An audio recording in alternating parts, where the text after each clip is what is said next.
आज के आगे बैठने के बाद में और सब्सक्राइबर ना बढ़ने के 999 ये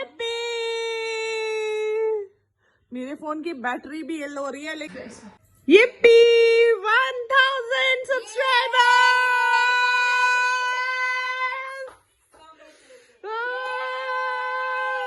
ये तो यार खुशी अलग है, बिल्कुल 0 से 1000 ये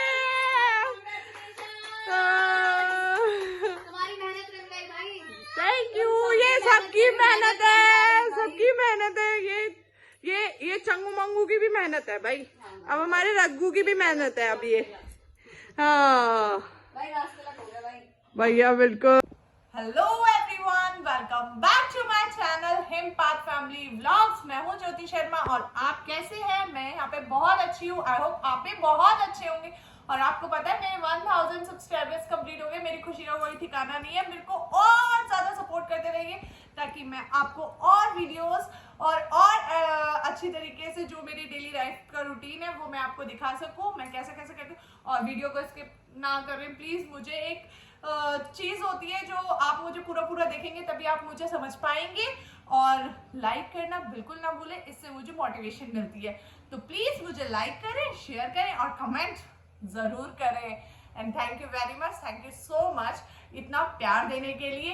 और मुझे और ज्यादा प्यार की जरूरत है, तो प्लीज वो प्यार मुझे देते रहिए। Thank you very much, please love your support. The next day. मैं सुबह का टाइम ये है कि मैं तैयार कर रही हूँ ऐसे स्कूल जाने के लिए और ये अपना नखरा दिखा रहा है। मुझे ठंड लगी है, मुझे ठंड लगी, मुझे ऑरेंज स्वेटर पहनना है, मुझे ये पहनना है। स्कूल जाना है आपको? स्कूल जाना है? अच्छा ठीक है। अरे रुको, शॉर्ट्स भी तो पहननी है अभी आपको। शॉर्ट्स पहनेंगे, फिर शूज पहनेंगे, फिर शर्ट पहनेंगे, फिर स्कूल सुबह टाइम। हैप्पी सकट आप सभी को मेरी तरफ से। आप सभी को सकट की बहुत शुभकामनाएं। तो आज सभी के घर में एक पूजा होती है, तो सबके घर में अलग अलग होती है क्योंकि किसी के घर में एक चीज नहीं फॉलो की जाती है, सबके रिचुअल्स अलग अलग होते हैं ऐसे ही। लेकिन हमारे घर में व्रत रखा जाता है, तो मैं बना रही हूँ मेरी फेवरेट कुटू की पकौड़ी। आज कुटू की मम्मी बना रही है आज हमारे यहाँ बाजरे की टिकिया। इसको हमारी भाषा में बोलते हैं शक्करपारे। वैसे पता नहीं मुझे आपके क्या बोलते हैं इसको, लेकिन हम लोग इसको शक्करपारे बोलते हैं।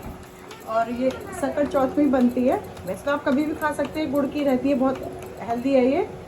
लेकिन आज पूजा में क्योंकि आज सकट है तो अभी अग्यारी करके तिल चटकाएंगे, अभी कहानी भी कहेंगे इसकी।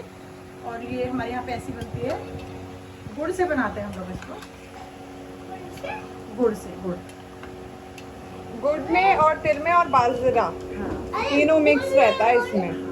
मिक्स होता है और ये बहुत ही देखिए क्रंची होती है, बहुत टेस्टी भी लगती है। और ये बहुत टेस्टी लगती है, अचार से तो बहुत ज्यादा टेस्टी लगती है। और इसको आप 2 दिन के लिए भी स्टोर कर सकते हो, ये खराब नहीं है। ओ मम्मी इसने बना दिया। और ये देखो बच्चे ने बनाया, कान्हा ने भी बनाया है। थोड़ा ठीक से बनाओ, गोल इसको गोल बनाओ बेटा, राउंड तो ऐसे है। और हम लोगों का घर में सभी की फेवरेट है ये, ऐसे नहीं कि कोई पर्टिकुलर एक ही खाता है, ये सबके फेवरेट है। और हम इसको स्टोर कर सकते हैं। ये देखिए कान्हा ने बनाई है और ये तो बहुत ही सुंदर बनाई है। देखिए तो बहुत ही सुंदर आ रही है बन के। खाने का मन कर रहा है, लेकिन अभी तो हमने कहानी नहीं कही है तो खा नहीं सकते हैं। लेकिन ये पहले पूजा करें। देखिए कान्हा ने बनाई है, ये देखिए ये हमारे कन्नू ने बनाया है। ये कितनी सुंदर सी बनाई है, देखो मैंने। हाँ अरे ये देखिए, ये छोड़ दिया मैंने आपका। वाह, सभी को सकट चौथ की हार्दिक शुभकामनाएं, मंगल शुभकामनाएं, खूब बधाई।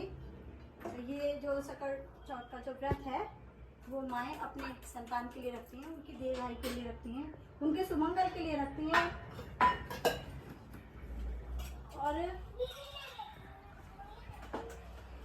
और सकट देवता की इस दिन पूजा होती है। चंद्रमा, कहीं मान्यता है चंद्रमा को जल देने की और कहीं मान्यता है तारे को जल देने की। और इससे पहले जो पूजा होती है वो तिल चटा बोलते हैं इसको। तिल चटा माने कि अग्यारी पे तिल चटकाना। तो अभी देखिए हमारी अग्यारी हो गई है, बस ज्योति ने थोड़ा ज़्यादा घी कर दिया है तो इसको थोड़ा टाइम लगेगा। कम करो। हाँ थोड़ा कम कर लो, साइड में रख दो। ये का दिया हुआ घी है, तुम नहीं लेना, अब इनके साइड में रख दो तुम। ज्यादा हो गया, थोड़ा ज्यादा हो गया ये। चलो थोड़ा सा हो गया। अब तो इसकी एक प्राचीन कहानी है सकट की, जो हम तिल चटकाते समय कहते हैं। मान्यता अनुसार देवरानी जेठानी दो बहनें थी, एक देवरानी एक जेठानी।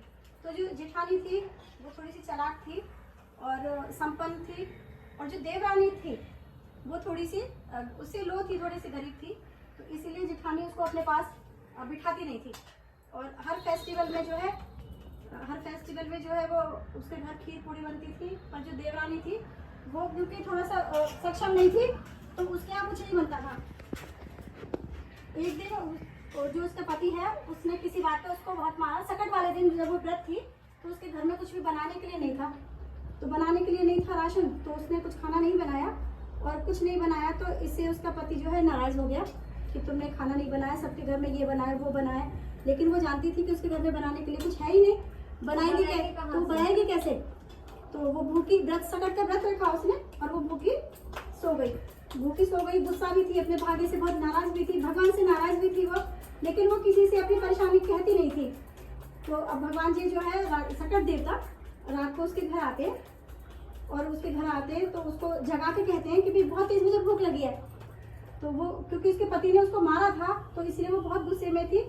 तो उसने कहा कि जो घड़े रखे हैं भरे हुए, उनमें से लेके कुछ भी खा लो जो तुम्हें मिले। उसे पता थी सब खा लिया है, कुछ है नहीं, लेकिन वो क्योंकि बहुत परेशान थी तो कोई बात नहीं है। वो गया, सकट देवता गए तो उसके जो रसोई में भंडार था अन्नपूर्णा का, वो चारों तरफ खीर पूड़ी और उन सबसे मिल गया। पूरा राशन उसके रसोई में इकट्ठा हो गया। तो फिर सकट देवता आए कि जो है मैया हमने पेट भर के खाया है, अब हमें जो है क्या बोलते इसको, शौच जाना है। हाँ, शौच जाना है। अब वो चिट्ठी आई है, मतलब आज के टाइम में चिट्ठी आई है। अब वो इतना दुखी हो गई उससे, इतना चिढ़ गई उससे, और बहुत ही वो गुस्से में कहने लगी कि अरे कहीं तुझे जगह नहीं मिल रही है तो तू मेरे लीलार से पहुंच ले। लीलार बोली तो मस्तक। तो वो तो कह रही थी नाराजगी में, जो वो थे सकट देवता, और उन्होंने अपनी जो वो थी वो उनके माथे से पहुंची। तो उन्होंने गुस्से में कहा यहाँ भी पहुंचो मेरे, यहाँ भी पहुंचो। वो तो गुस्से में कह रही थी, लेकिन सकट देवता तो कुछ और ही सोच रहे थे।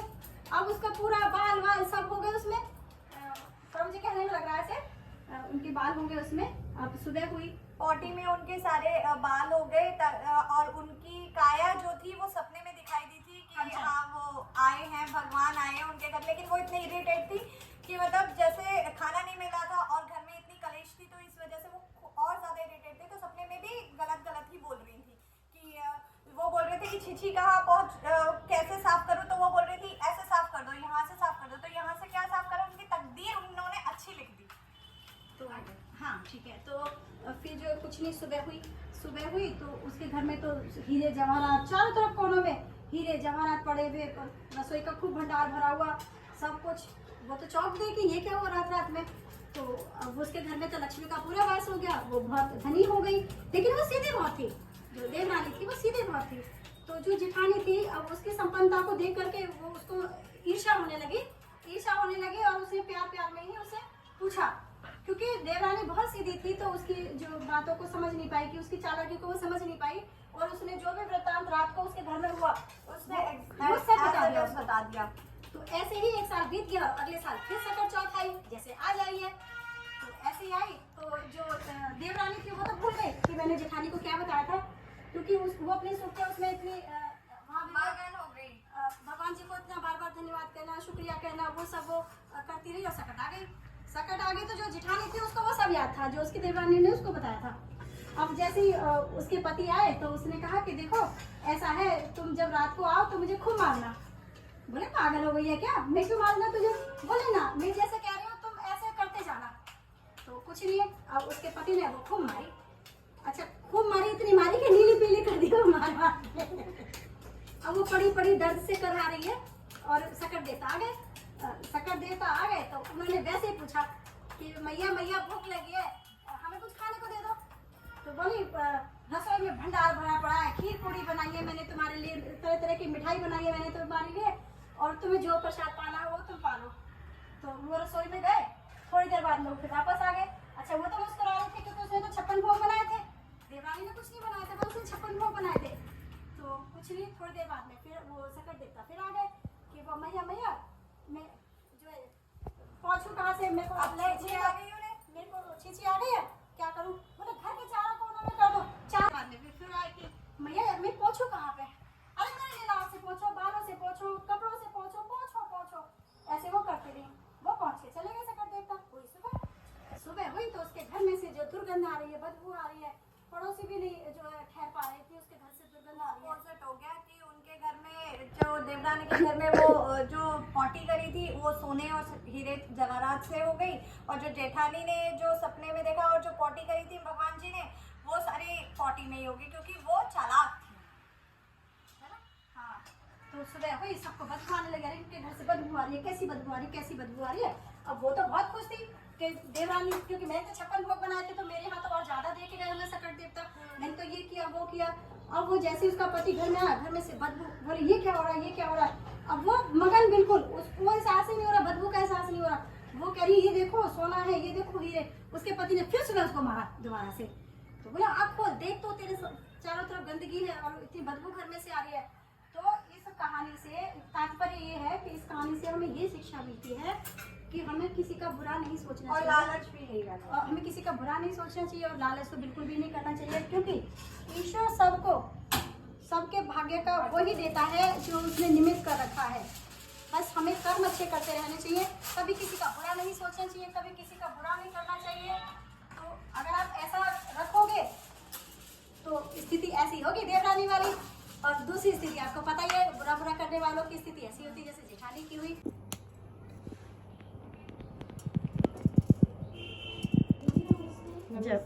जैसे जितने तिल चटकते हैं, इसमें मान्यता है जितने तिल चटकते हैं और चारों तरफ जो जाते हैं उतनी ही लक्ष्मी जो भंडार भरती है, उतनी ही हमारे घर में जो संपन्नता आती है, उतने ही हमारे संकट दूर जाते हैं, उतने दूर जाते हैं संकट। इसलिए भाई सब इस त्योहार को करें, अच्छे से करें, और इसी त्योहार को नहीं सभी त्योहारों को बहुत अच्छे से मनाएं। सबके पीछे कुछ ना कुछ लॉजिक जरूर होता है, ये ना।